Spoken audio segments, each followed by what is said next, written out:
I was president. Hey. Yeah, so I walk into the McDonald's, right?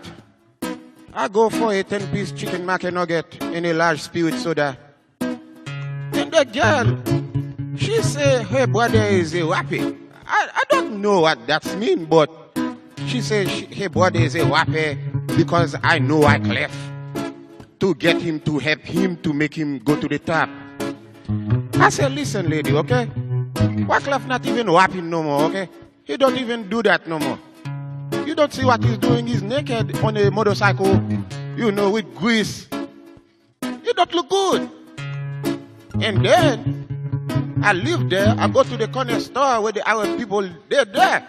And then they play their music. They said there's a new Wyclef. I said, oh gosh, what is that? The people sleep with me. So I guess I have to check him to see what Wyclef is doing, but I know he can't help all the Haitian people. He can help some, not all.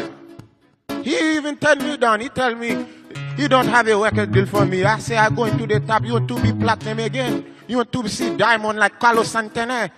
Madonna, you want to see diamond like that? Sign me, man. He said, I'll call you back. He never called me, no. He's a punk, a bomb. Okay? So next time he call me, I say, shut your fuck up. Punk.